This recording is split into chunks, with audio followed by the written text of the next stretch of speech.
कैसे हैं बच्चों? हम लोग बात करने जा रहे हैं आज एप्लीकेशन ऑफ मिरर की, कि मिरर का एप्लीकेशंस क्या हो रहे होते हैं, कैसे हम लोग यूज़ करते हैं, कहाँ-कहाँ मिरर्स को इस्तेमाल कर रहे होते हैं, किस तरह के मिरर को कहाँ इस्तेमाल कर रहे होते हैं, इसके बारे में हम लोग चर्चा करने जा रहे हैं आज। इसलिए हम लोग टॉपिक लेते हैं एप्लीकेशन ऑफ मिरर।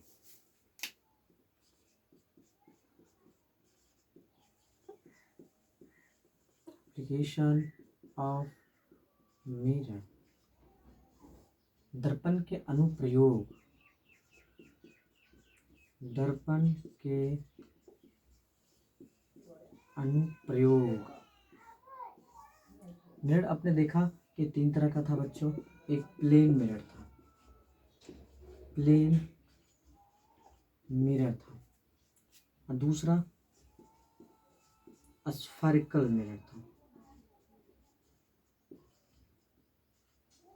मीन्स गोलीय दर्पण था, गोलीय दर्पण। और प्लेन मिरर को हम लोग बोले थे समतल दर्पण। लेकिन जब हम लोगों ने क्या किया था, स्फेरिकल मिरर को भी जब क्लासिफिकेशन किया था तो इनको भी दो भाग में बांटा था। एक क्या था, कॉनकेव मिरर था, और एक कौन सा मिरर था बच्चों, कॉन्वेक्स मिरर था।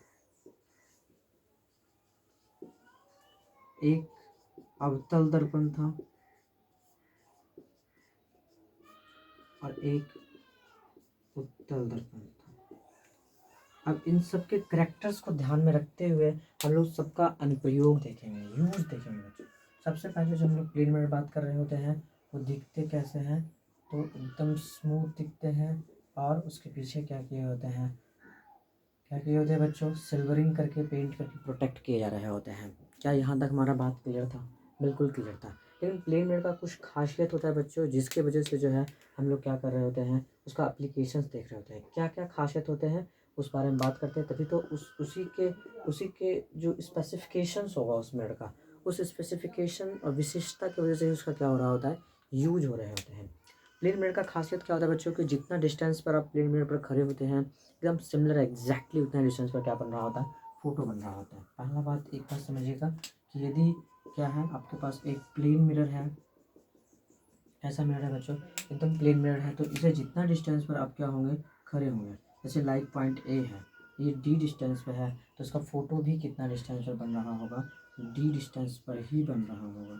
कितने डिस्टेंस पे बन रहा होगा बच्चों, यदि ये हमारा ऑब्जेक्ट है तो ये उसका क्या होगा, इमेज होगा। अब कैसे बन रहा होगा थोड़ा सा ये समझते हैं। तो क्या हो रहा होता है, एक रे ऐसे आती है, नॉर्मल प्लॉट हो जाता है, लेकिन लगेगा कि जो है ये कहाँ से रिफ्लेक्ट हो रहा है, कुछ ऐसे रिफ्लेक्ट हो रहे होते हैं।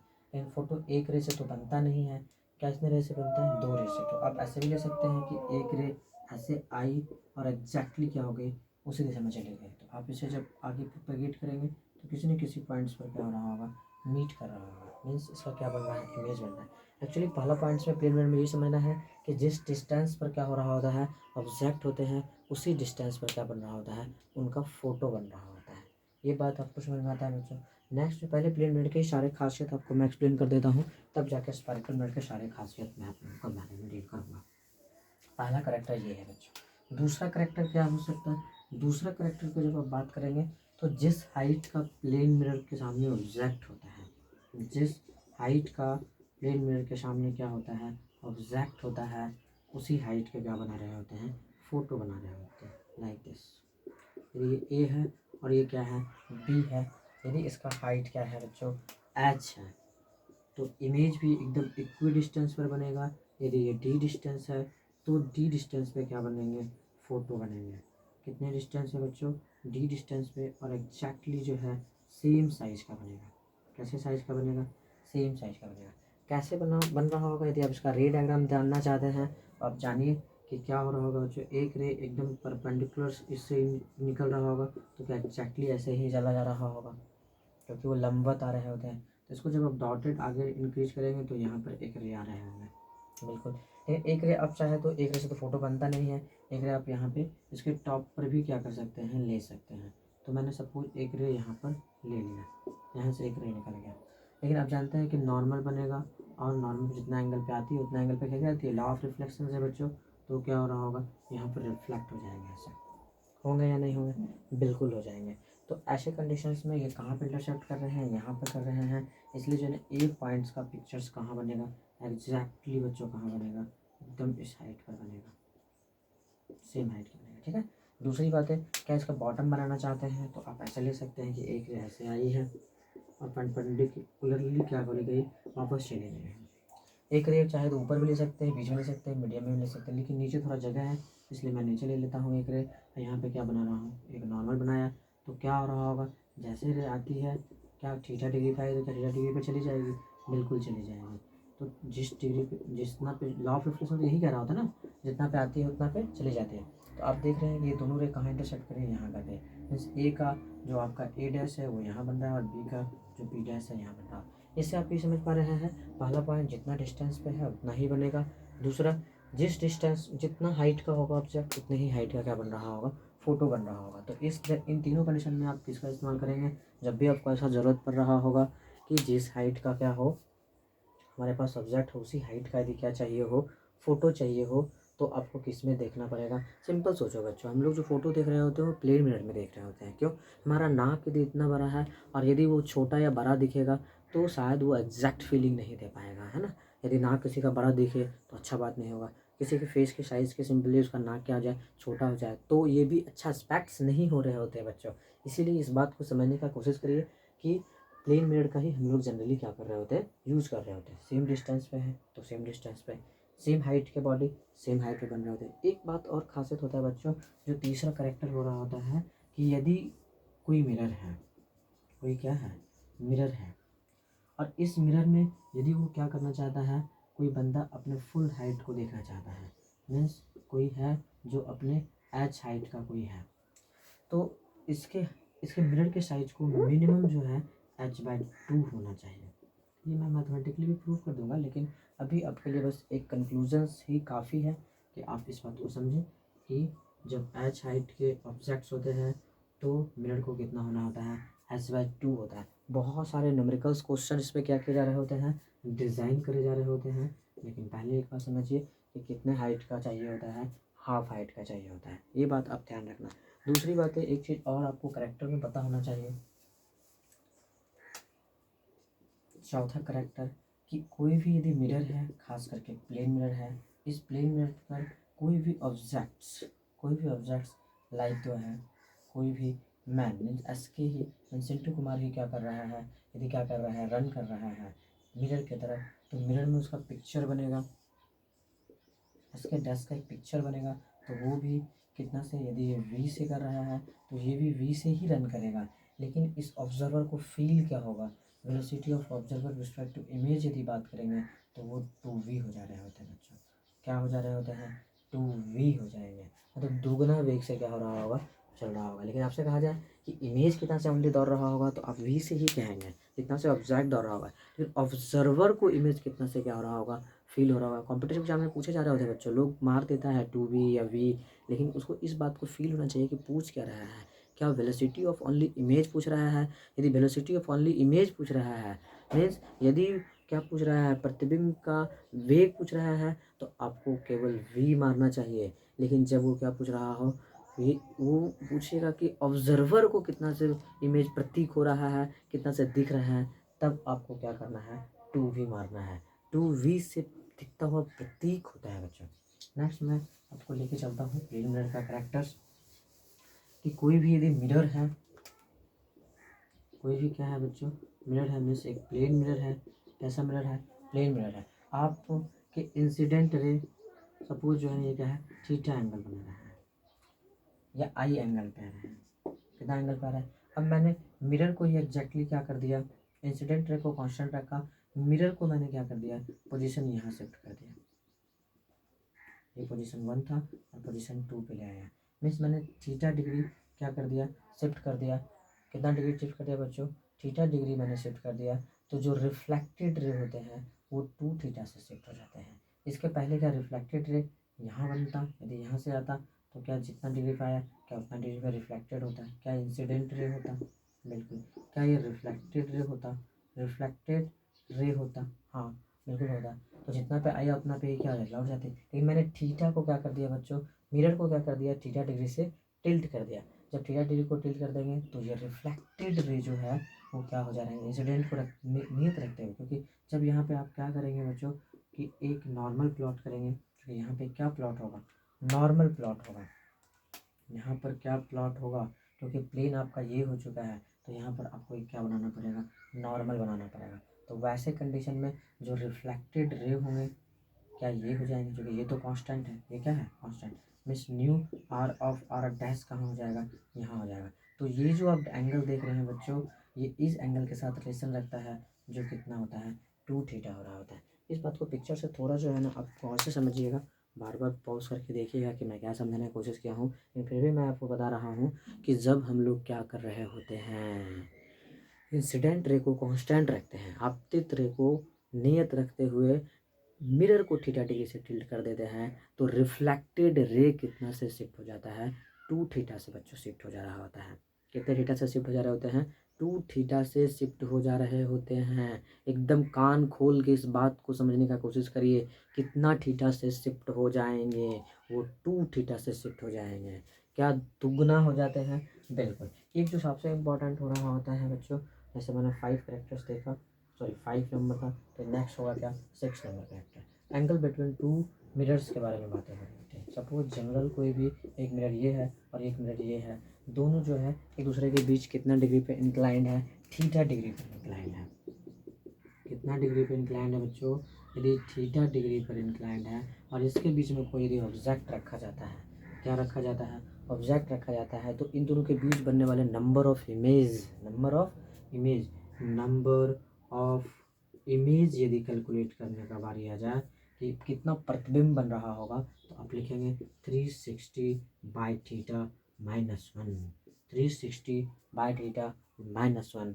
और एक चीज़ हमेशा ध्यान रखना है कि नंबर ऑफ इमेज कभी भी इवन नंबर नहीं होगा, मीन्स सम संख्या नहीं होगा। उसी जगह पर क्या इस्तेमाल होगा, -1 का इस्तेमाल होगा बच्चों। -1 का इस्तेमाल तब होगा, नहीं तो ओनली क्या होता है 360 बाई थीटा होता है, 360 बाय थीटा होता है। एग्जाम्पल्स के तौर पे समझिए, मैं आपको समझाता हूँ। यदि 2 मिरर्स हैं, कितने डिग्री पर बन रहे हैं, मीन्स 90 डिग्री पर हैं, तो कितना होगा नंबर ऑफ इमेज, आप जानते हैं 360 बाय 90 करेंगे तो कितना हो जाएगा बच्चों, 4 हो जाएगा। कितना हो जाएगा, 4। लेकिन इसका आंसर कितना होगा, एग्जैक्टली 4 - 1 मीन्स 3 इमेजेस होंगे। क्यों ऐसा हो रहा है, क्योंकि और इवन नंबर में इमेज नहीं होते। इसका वजह भी है, वो मैं आपको एक्सप्लेन कर देता हूँ। क्योंकि एक इमेज दूसरे इमेज पर ओवरलैप, बनते 4 इमेज है, एग्जैक्टली जो है वो क्या हो रहे होते हैं, एक इमेज दूसरे इमेज पर ओवरलैप कर जाते हैं। मैं आपको इसका प्रिंसिपल समझाता हूँ, बात समझ में आएगा कि क्यों -1 क्यों जा रहे होते हैं। बहुत सारे आप कंसेप्ट पढ़ लिए होंगे, लेकिन आपको ये बात पता नहीं चल रहा होगा कि एग्जैक्टली -1 करते क्यों हैं। मैं आज समझाता हूँ कि -1 क्यों किया जा रहा होता है। मैंने क्या ले लिया, मिरर ले लिया बच्चों, कितना डिग्री पर है, 90 डिग्री पर है। यहाँ पर मैंने कोई ऑब्जेक्ट्स ले लिया है, इसका जो है हम जानते हैं क्या बन रहा होगा, इक्वी डिस्टेंस में क्या बन रहा होगा, पिक्चर बन रहा होगा। लेकिन क्या रे डायग्राम जैसे आएगी वैसे ही क्या हो जाएगी, लौट जाएगी। क्या इसका यहाँ पे इमेज बन जाएगा, बिल्कुल यहाँ क्या बनेगा बच्चों, इमेज बन जाएगा, है ना। लेकिन जैसे रे आई वैसे, क्या एक रे हमको यहाँ लेना चाहिए था, हाँ लेना चाहिए था। क्या यहाँ पे भी नॉर्मल प्लॉट करूँ, हाँ। तो क्या लॉ ऑफ रिफ्लेक्शन से क्या मैं इसे प्लॉट कर दूँ, हाँ। तो जहाँ पे इंटरसेप्ट करती हुई फील हो रही है, क्या वहीं पर उसका इमेज बना है, क्योंकि ये क्या था हमारा, ऑब्जेक्ट था। इतना समझ में आता है बच्चों। क्या इस मिनट में ही फ़ोटो बनाया जाए, हाँ। तो क्या ऐसे एक रे आएगी, बिल्कुल आएगी। तो क्या ऐसे ही रिटर्न होगा, क्योंकि लंबवत आई है रे, हाँ। तो क्या जैसे यहाँ पे ओ है तो इस मिनट के भी ओ कुछ डिस्टेंस पे क्या हो रहा होगा, एक इमेज बन रहा होगा। यदि इमेज नंबर 1 मैं कहता हूँ तो इसे इमेज नंबर क्या कहा जा सकता है, 2 कहा जा सकता है। तो क्या थोड़ा सा रेफरेंस लेकर ऐसा बात कर सकता हूँ, एक रे मैंने क्या लिया, यहाँ ले लिया, तो क्या यहाँ पर भी बाबू क्या प्लॉट होगा, नॉर्मल होगा। और फाइनली जो है यहाँ से क्या होगा, एक रिफ्लेक्ट होगा रे, क्या होगा रे, रिफ्लेक्ट होगा रे बच्चों। चलो, तो क्या देख रहे हैं, क्या यहाँ पे फोटो बन रहा है। लेकिन यदि आप क्या करेंगे, यहाँ पर भी क्या बातें हो रही है, एक रेफरेंस ले लूँ, इस इमेज के लिए भी मैं क्या ले लूँ, एक रेफरेंस के लिए आगे थोड़ा सा इसको बढ़ा दूँ, और ये इमेज बना हुआ इमेज इसके लिए क्या काम करेगा, ऑब्जेक्ट का काम करेगा बच्चों। किसके लिए काम करेगा, ऑब्जेक्ट। तो इसका भी एक क्या बन जाएगा, यहाँ पे एक पिक्चर बन जाएगा। क्या बन जाएगा बच्चों, एक एग्जैक्टली जो है इसी डिस्टेंस में क्या बन जाएगा, पे एक दूसरे को इंटरसेक्ट कर रहे होंगे, वहाँ पे एक क्या फॉर्म कर देंगे, ये पिक्चर फॉर्म कर देंगे बच्चों। समझाता हूँ कि एग्जैक्टली क्यों और कैसे जो है ना पिक्चर फॉर्म करेंगे। यहाँ पे सपोज इमेज बना। तीसरा क्यों बनेगा, देखिएगा मैंने एक रे कहाँ ले लिया, कहाँ ले लूँ, यहाँ ले लेते हैं। यदि ये मेरा छोटा भी होता तो कोई फ़र्क नहीं पड़ता, चलो मैंने इसे थोड़ा छोटा कर देता हूँ। तो क्या एक रे ऐसे आएंगे, बिल्कुल। तो क्या यहाँ पर भी क्या प्लॉट होगा, नॉर्मल प्लॉट होगा, तो थीटा होगा। तो ये क्या हो रहा होगा, एग्जैक्टली ऐसे रिफ्लेक्ट हो रहा होगा। तो आप देख रहे हैं कि यहाँ से तो डायरेक्ट रे आ गई, और एक रे किसी मिरर के पार्ट्स में पढ़कर के क्या हो रही है, रिफ्लेक्ट्स हो रही है। इसका मतलब क्या हो रहा है, यहाँ पे इंटरसेप्ट हो रहा है, तो क्या I3 बन जाएगा, बिल्कुल। तो जैसे I3 बन गया है बच्चों, क्या वैसे ही इस इमेज का भी एक और इमेज बनेगा इस मिरर पर, बनेगा क्या बनेगा। थोड़ा सा फोटो कॉम्प्लेक्स हो जा रहा होता है, लेकिन समझने के फोर कैसे बन रहा होता है, एक इमेज क्यों घटाया जा रहा होता है। यहाँ से एक रे इस मिरर पे आएगा, यहाँ एक नॉर्मल बनेगा एक रे तो यहाँ से डायरेक्टली इस पे आ जाएगा, है ना। लेकिन देखेंगे यहाँ थीटा बन रहा है, तो क्या यहाँ से एक रे रिफ्लेक्टेड होता हुआ जाएगा। तो मीन्स यहाँ पे भी क्या बन रहा है, इस मिरर का भी यहाँ पर एक इमेज बन रहा है जो I4 है। तो I4 और I3 क्या है, ओवरलैप है। कैसा है बच्चों, overlap. Means number of image हुआ था कितना, 4, लेकिन -1 हो गए कितने, 3। मीन्स बच्चों इसलिए हो रहा होता है कि नंबर ऑफ इमेज जो है कभी भी किस में नहीं होगा, सम संख्या में नहीं होगा, हमेशा एक विषम संख्या में होगा। मीन्स हमेशा एक ऑड नंबर में होगा, इवेन नंबर में नहीं होते हैं। जब इमेज क्या हो रहे होते हैं, कॉन्साइड कर रहे होते हैं, संपात हो जाते हैं, ओवरलैप्स हो जा रहे होते हैं, एक पे एक इमेज चढ़ जा रहे होते हैं, वैसे कंडीशंस में जो है ना एक क्या होता है, माइनस हो रहा होता है।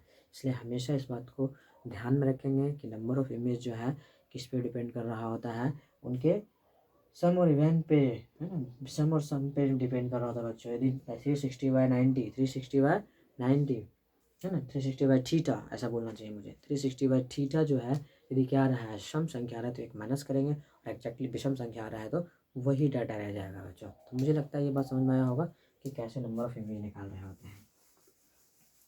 यदि नंबर ऑफ इमेज का यदि कॉन्सेप्ट आपको पूरा क्लियर हो चुका है बच्चों, तो हम लोग जो है बात करने के कंडीशंस में है, किसके किसके क्लास में है, स्फेरिकल मिरर के। कि आखिर इन सारे कंडीशन में जब हमको यूज लेना होगा, इन सारे स्पेसिफिकेशंस में हम लोग किसका इस्तेमाल कर रहे होंगे, प्लेन मिरर का इस्तेमाल कर रहे होंगे। जनरली हम लोग लाइफ में क्या इस्तेमाल कर रहे होते हैं, प्लेन मिरर इस्तेमाल कर रहे होते हैं। तो कहाँ कनकेव करते हैं, कहाँ कन्वेक्स करते हैं, हम लोग बात करते हैं application of concave and convex mirror, means spherical mirror की।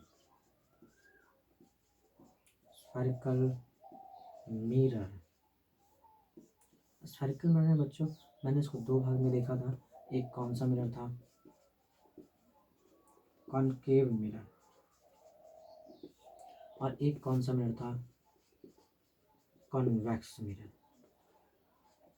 अब समझते हैं कि कॉनकेव क्या है और कॉन्वेक्स में क्या होता है। कनकेव का बच्चों खासियत क्या होता था, इन्फिनिटी पे रखते थे फोटो फोकस पे बनता था, और यदि इन्फिनिटी और कर्वेचर के बीच में रहते थे तो फोकस और कर्वेचर के बीच बनता था। कर्वेचर पे था तो कर्वेचर पे बनता था, लेकिन कर्वेचर और फोकस के बीच में होता था तो इन्फिनिटी और कर्वेचर के बीच बनता था। फोकस पे जब रहता था तो इन्फिनिटी पर बनता था। मैं शॉर्ट में रिवीजन करा देता हूँ बच्चों। और जब क्या हो रहा होता है, फोकस पे तो इन्फिनिटी पे चल जाता था, लेकिन फोकस और पोल के बीच से मिरर के पीछे बन जा रहा होता था। इस कंडीशन में जो है ना, उसमें एक खास बात है बच्चों कि जब उसे कोई भी रे पैरेलल आ रही होती है, एक पॉइंट पर कंसंट्रेट कर दे रही होती है वो, तो उस करेक्टर की वजह से जो है ना इसका कॉनकेव मिरर का बहुत ज़्यादा इस्तेमाल हो रहा होता है। चाहे वो नाक का डॉक्टर हो, चाहे वो कान का डॉक्टर हो, चाहे वो आँख का डॉक्टर हो, मतलब ऐसा कोई भी चीज़ जिसको एक पॉइंट पर क्या करना हो, कंसंट्रेट करना हो बच्चों। मीन्स कोई भी यदि कॉनकेव मिरर है, ये करेक्टर की वजह से जो है इसका एक ब्रॉड यूज हो रहे होते हैं। आप जान रहे हैं कि ये हमारा पोल होता है, ये हमारा फोकस होता है, ये हमारा क्या होता है, कर्वेचर होता है। कोई भी रे यदि इन्फिनिटी से आते हैं ना बच्चों, तो कहाँ पे कॉन्सेंट्रेटेड हो जाते हैं, फोकस पर हो जाते हैं। कोई भी रे क्या हो रहे होते हैं, इन्फिनिटी से आ रही है तो उसको पैरेलल ही माने जा रहे होते हैं, लेकिन कैसे भी आए वो क्या हो रहे होते हैं, एग्जैक्टली फोकस से पास कर रहे होते हैं। तो इस वजह से जो है नाक के डॉक्टर और कान के डॉक्टर और आँख के डॉक्टर फाइनली जो है ना किसका इस्तेमाल कर रहे होते हैं, कनकेव मिरर्स का इस्तेमाल कर रहे होते हैं। ये बात समझ में आ रहा होता है। दूसरा, सोलर कुकर में भी किसका इस्तेमाल हो रहा होता है, कनकेव का। बहुत सारे रे आ रहे होते हैं, एक पॉइंट्स पे डाल करके उसके उसके हीट एनर्जी को क्या कर जा रहे होते हैं, इम्प्रूव करे जा रहे होते हैं। तो सोलर कुकर्स आप ले लीजिए, पूरे आँख कान के डॉक्टर्स ले लीजिए। यहाँ तक एक स्पेशल करेक्टर जो इसमें है, उसकी वजह से सेविंग मिरर में यूज हो रहा होता है बच्चों। वो कौन सा कंडीशन यूज हो रहा होता है, ये बात को समझने का कोशिश करिएगा, पूरी बात समझ में आ जाएगी आपको। मैंने बोला कि पोल है और ये क्या है एफ है, और ये क्या है सी है। जब ऑब्जेक्ट पोल और फोकस के बीच में रखते थे तो क्या होता था, एग्जैक्टली हम जानते हैं कहाँ से पास करता है, फोकस से पास कर जाएगा। और यदि मैं सी से ही कोई डाल दूँ तो वो एग्जैक्टली क्या हो जाता है, सी पे ही रिटर्न हो जाता है। लेकिन आगे जब एक्सटेंड करते हैं तो क्या हो जा रहा है, मिरर के पीछे फोटो बन रहा है। तो इस कंडीशन की वजह से जो है इस्तेमाल हो रहा होता है कहाँ पर, इसका सेविंग मिरर में हो रहा होता है। तो सेविंग मिरर में भी जो है सबसे इम्पॉर्टेंट चीज़ है किसका इस्तेमाल हो रहा होगा, कनकेव मिरर का इस्तेमाल हो रहा होगा। आप देखते होंगे हेडलाइट्स वगैरह में भी जो है कोई भी मोटर बाइक्स के अंदर अंदर जो यहाँ पे क्या लगे होते हैं, बल्ब लगे होते हैं, वो ग्लो कर रहे होते हैं एग्जैक्टली। तो सब लाइट क्या इस पर पड़ते हैं और वो पैरेलल कर दे रहे होते हैं। कोई भी लाइट पड़ते हैं और क्या कर देते हैं, उसको पैरेलल्स कर दे रहे होते हैं। कहीं भी लाइट जलता तो हेड लाइट में भी, हेड मोटर बाइक्स के हेडलाइट्स में भी किसका इस्तेमाल हो रहा होता है, क्योंकि फोकस पे जब कोई भी चीज़ को आप जलाते हैं ना बच्चों, जैसे इन्फिनिटी से रखे तो कहाँ आ गया, फोकस पे आ गया। तो जब फोकस पे ही कोई बल्ब आप रख दीजिएगा तो फाइनली टकरा के कहाँ चला जाएगा, पैरेलल्स हो जा रहे होंगे। तो ऐसे ऐसे कंडीशंस, इस तरह के जगहों में किसका इस्तेमाल हो रहा होता है, कनकेव मिरर का इस्तेमाल हो रहा होता है। हमको लगता है दोस्तों आपको बातें समझ में आ रही है कि कनकेव मिरर का कहाँ कहाँ हम लोग यूज कर रहे होते हैं। नेक्स्ट आपको समझने की कोशिश करता हूँ कि कन्वेक्स मिरर का कहाँ इस्तेमाल कर रहा होता है। कन्वेक्स मतलब उत्तल दर्पण का। दोस्तों इसका फील्ड ऑफ व्यू बहुत हैवी होता है। क्या होता है, फील्ड ऑफ व्यूज़ का बहुत हैवी होता है, मतलब दृष्टि प्रास बहुत हैवी होता है। मीन्स कहीं पर भी कोई रेज यदि क्या हो रहे हैं, आ रहे हैं एग्जैक्टली, जैसे यहाँ पे कोई पॉइंट है, यहाँ पे कोई रे पड़ी तो हम जानते हैं कि नॉर्मल होगा, एक इनका क्या होगा, सी होगा। तो नॉर्मल से क्या प्लॉट हो रहा होगा, कोई भी रे क्या हो गई, इंसिडेंट हो, ऐसे समझना चाहिए इसको। कोई भी रे क्या होगी, इंसिडेंट होगी। तो सी से जो जाएगा इस पॉइंट में क्या होगा, नॉर्मल होगा। तो क्या उसके लिए यही थीटा होगा। तो क्या जितना पे आती है रे उतना पे क्या हो जाती है, रिटर्न हो जाती है। जितना पे उतना पे रिटर्न हो गई।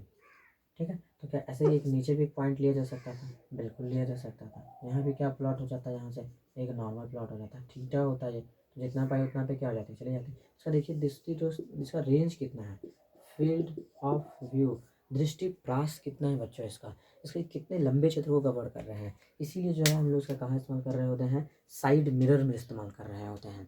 जो आप मोटर बाइक्स, कार, स्कूटर के जो साइड में मिरर लगे होते हैं बच्चों, वो क्या कर रहे होते हैं, पीछे के बहुत बड़े प्लेटफॉर्म्स को क्या कर रहा होता है, एक छोटे से स्क्रीन पर दिखा रहा होता है। और उसको नियर करके दिखा रहा होता है। क्या करके दिखा रहा होता है, नज़दीक करके दिखा रहा होता है, सीधा दिखा रहा होता है बच्चों, उल्टा उल्टा का कोई भ्रम नहीं हो रहा होता है। क्यों सीधा दिखा रहा होता है, क्योंकि इसमें एक स्पेशल करेक्टर्स पाए जाते हैं कि इस मिरर में, कॉन्वेक्स मिरर में क्या स्पेशल करेक्टर होते हैं, क्योंकि इसका फोटो हमेशा जो है कहाँ बन रहा होता है, कहीं भी ऑब्जेक्ट्स क्यों ना रखा हो, इन्फिनिटी पोल के बीच में कहीं भी कोई भी ऑब्जेक्ट्स क्यों ना रखा हो, हमेशा वो फोकस और पोल के बीच बनाते हैं। और फोकस और पोल तो बहुत छोटे जगह होते हैं, इसलिए बहुत छोटे से जगह में क्या हो जा रहा होता है, इसका इमेज का कंडीशन लाई कर जा रहा है। जैसे ये फोकस है हमारा, और ये क्या है, कर्वेचर्स है। कहीं भी यदि कोई ऑब्जेक्ट्स रखे जा रहे होते हैं तो इसका रे डायग्राम क्या हो रहे होते हैं। एक जनरल के लिए बातें कर रहा हूँ, क्या यहाँ से एक नॉर्मल प्लॉट हो रहे होंगे, बिल्कुल प्लॉट हो रहे होंगे, है ना, ऐसा मान लेता हूँ, ये पॉइंट को कर लेते हैं। ठीक है। तो थीटा पे रे आई है तो कितना पे रे चली जाएगी, थीटा पे रे चली जाएगी। किस पे चली जाएगी बच्चों, थीटा पे चली जाएगी। तो थीटा पे रे आई और थीटा पे चली गई, क्योंकि लॉ ऑफ रिफ्लेक्शन तो फॉलो कराना है। जब इसको आगे स्टैंड करिएगा तो यहाँ पे पॉइंट बनना है। अच्छा एक नहीं दो ले लीजिए, यहाँ पे ले लिया मैंने, तो क्या यहाँ पे भी एक क्या हो रहा होगा, क्योंकि फोटो बनाने के लिए तो कम से कम दो रे चाहिए होता है। तो एक नॉर्मल प्लॉट क्या थीटा पे आई, एग्जैक्टली कहाँ से जाएगी, थीटा पर से ही जाएगी। तो ये दोनों रे कहाँ इंटरसेक्ट कर रहा है बच्चों, यहाँ पे इंटरसेक्ट कर रहा है। तो इस ऑब्जेक्ट का फोटो कहाँ बन रहा है, यहाँ बन रहा है। ये किसकी किसके बीच में ला कर रहा है, पोल और फोकस के बीच। मतलब ऑब्जेक्ट कहीं पर भी हो, हमेशा फोटो कहाँ बन रहा होता है, पोल और फोकस के बीच में बनता है, पोल और फोकस के बीच में बनता है। मतलब इसका जो पोजीशन ऑफ इमेज होता है वो एक बहुत ही स्मॉल डिस्टेंस पर क्या कर रहा है, बहुत ही कम डिस्टेंस पर क्या कर रहा होता है, लाई कर रहा होता है। जब वो बहुत ही कम डिस्टेंस पे लाई करेगा तो ये बहुत ही बेनिफिशियल्स मिरर हो जा रहे होते हैं। किनके लिए, साइड मिरर के कंडीशंस में, मोटर बाइक्स के कंडीशन में, कार के कंडीशंस में बहुत इंपॉर्टेंस मिरर है बच्चों ये, है ना। दूसरी बात है, आपको पता चलना चाहिए कि कोई भी चीज़ जो वाइड ऑडियंस को कवर करा रहा हो, इतना जैसे कोई छोटा सा स्क्रीन है ना, छोटा सा फ्लेयरिंग आउट का एक छोटा सा पतला सा स्क्रीन यदि ले ले तो क्या वो ज़्यादा से ज़्यादा लोगों को व्यू करा पाएगा। यहाँ पे भी ऑडियंस होगा तो वो देख पाएगा, यहाँ पे भी ऑडियंस होगा तो वो देख पाएगा, यहाँ भी ऑडियंस होगा तो देख पाएगा। मतलब आप देखते हो सिनेमा हॉल, थिएटर वगैरह का जो पर्दा होता है उसको किस शेप में रखे जा रहे होते हैं, कन्वेक्स शेप में रखे जा रहे होते हैं बच्चों। कैसे शेप में रखे जा रहे होते हैं, कन्वेक्स। क्यों, क्योंकि वो ज़्यादा से ज़्यादा लोगों को क्या कर सकेगा, कवर कर सकेगा। 10 अलग अलग लोगों तक पहुंचा सकेगा अपने रे को। तो इस तरीके से जो है आप दोनों तीनों मिरर्स के मीन्स हमने प्लेन मिरर का कंडीशन देखा, उसका क्या एप्लीकेशन है, क्या अनुप्रयोग है, क्या इस्तेमाल है। दूसरा हम लोग स्फेरिकल मिरर भी देखा है। स्फेरिकल मिरर में हम लोग स्पेशली कनकेव का भी देखा और कन्वेक्स का देखा। बहुत सारे जो है ना उसका बेसिक जो प्रॉपर्टीज़ है, जो करेक्टर्स है, उस करेक्टर्स की वजह से उसको क्या किया जा रहा होता है, यूज़ करे जा रहे होते हैं और बहुत ही ब्रॉड इस्तेमाल करे जा रहे होते हैं बच्चों। ठीक है, इतना यदि आप समझ पा रहे हैं तो हमको लगता है कि जो है ना कि आप मिरर के कंसेप्ट को बाय हार्ट कर रहे हैं। बाकी कुछ सवाल और क्वेश्चंस रह गए हैं तो वो मैं आपको करा देता हूँ। जैसे प्रॉब्लम बेस्ड ऑन मिरर पर हो सकता है, मैग्निफिकेशंस पर हो सकते हैं। उस तरह के सिंपल सिंपल सा कुछ क्वेश्चन जो है आपके ब्रेन में होना चाहिए। जैसे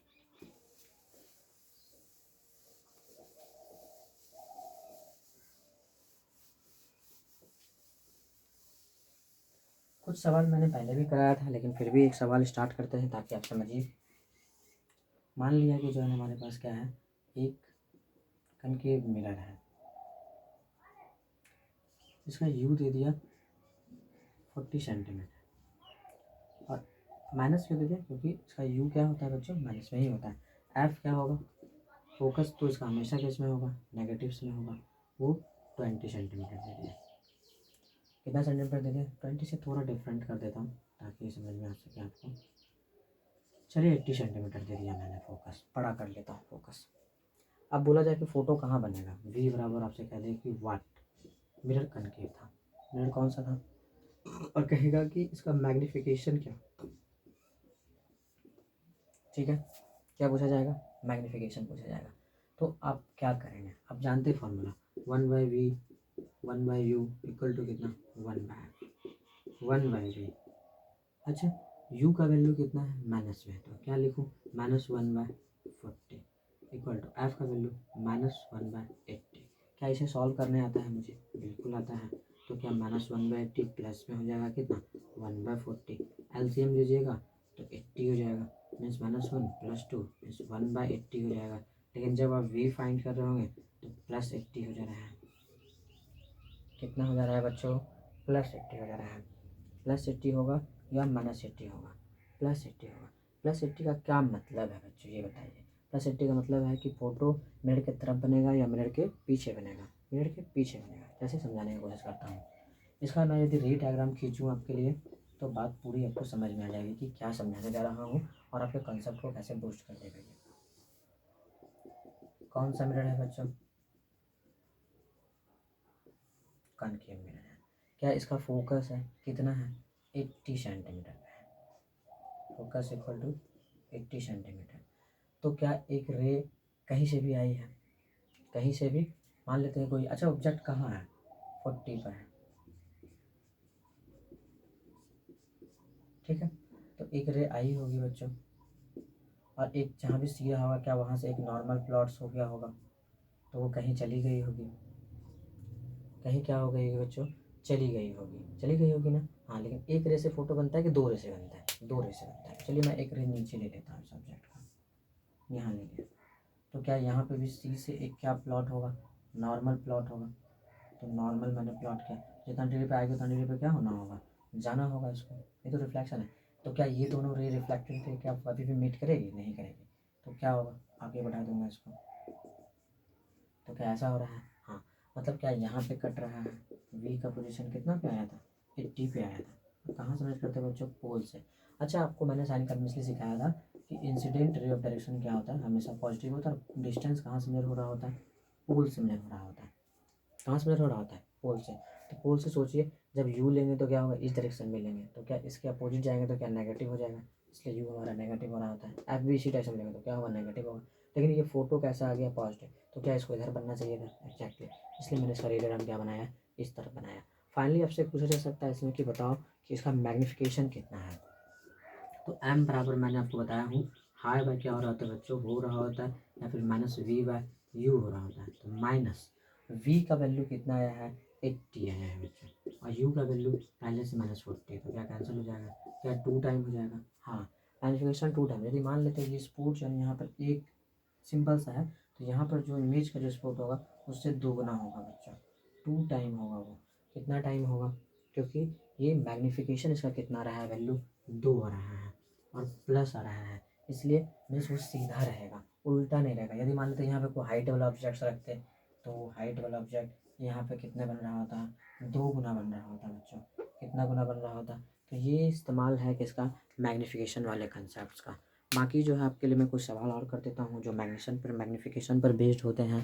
किस पर बेस्ड होते हैं,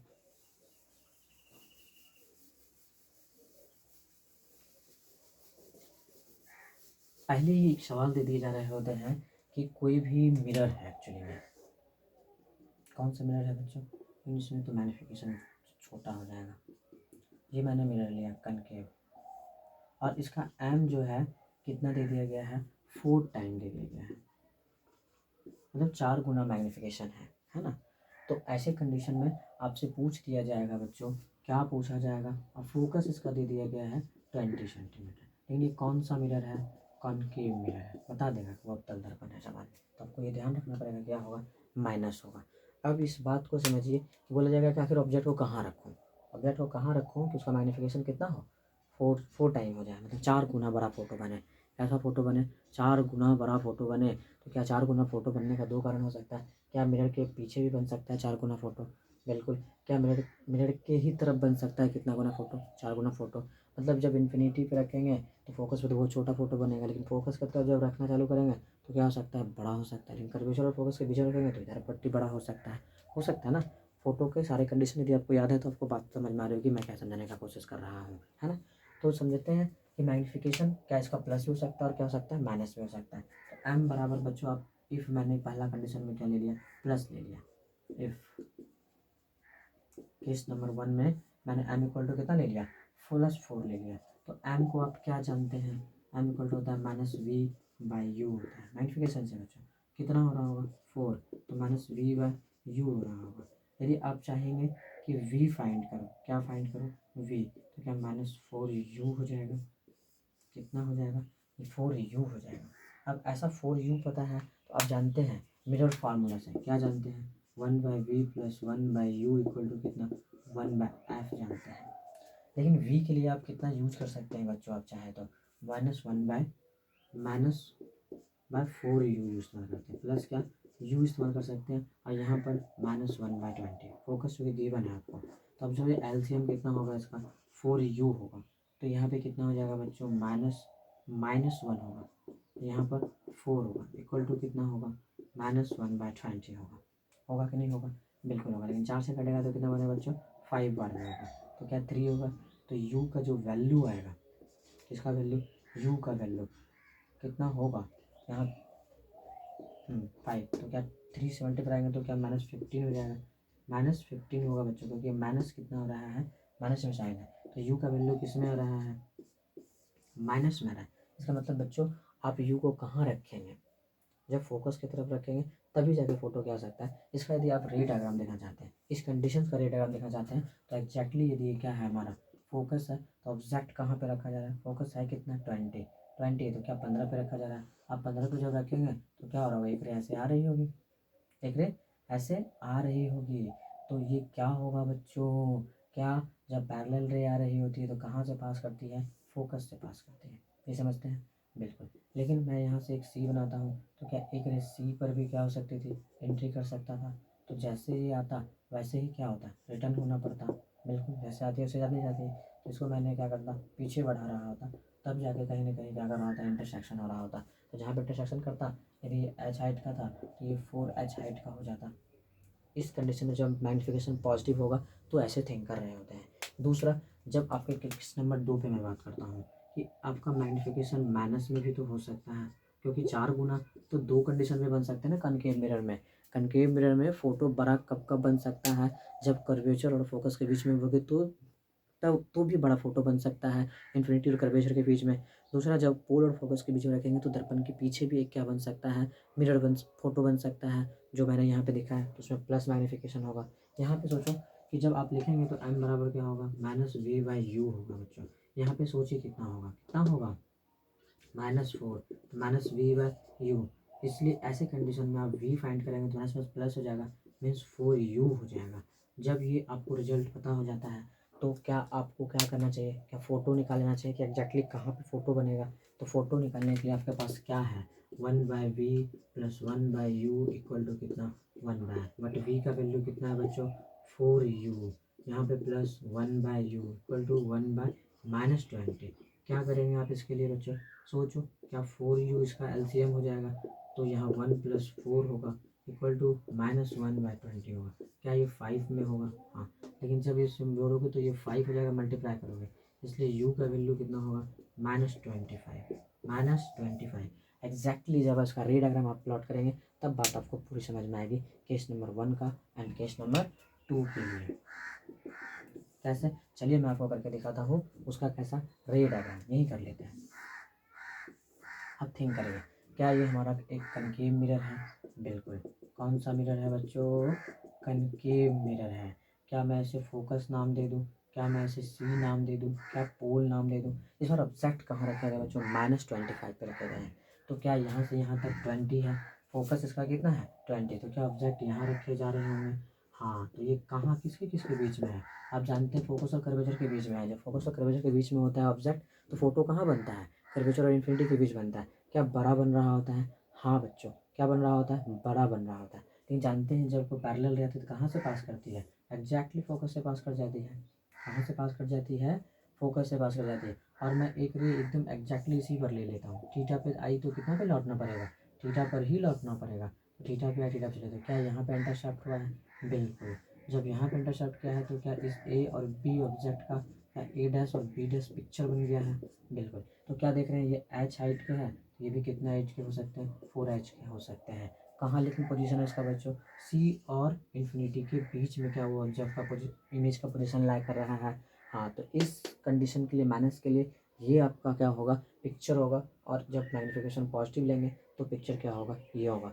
इस तरह के सवाल जो है आपसे पूछे जा सकते हैं। बाकी तो सिंपल हाइट दिए जा सकते हैं, ऑब्जेक्ट्स दिए जा सकते हैं, पोजीशंस दिए जा सकते हैं। तो वैसे कंडीशन में आपसे सिंपल सिंपल सा क्वेश्चन पूछे जा सकते हैं। यदि आप इतना बाय हार्ट कर लेते हैं तो मुझे लगता है कि लॉ ऑफ रिफ्लेक्शन पर आपसे कोई भी तरह का सवाल जो है नहीं छूटेगा। इसके बाद जो है दोस्तों, मैं आपके पूरे ऑप्टिक्स पर चूँकि एक मास्टर वीडियो बना रहा हूँ, इसीलिए नेक्स्ट वीडियो में लेके आ रहा हूँ आपके लिए रिफ्रैक्शन ऑफ लाइट बच्चों। और एकदम बहुत ही इंटरेस्टिंग तरीके से जो है मैं उसे समझाने जा रहा हूँ। तब तक जो है इस वीडियो को देखिए और इन्जॉय करिए और अपने नॉलेज को बूस्ट करिए।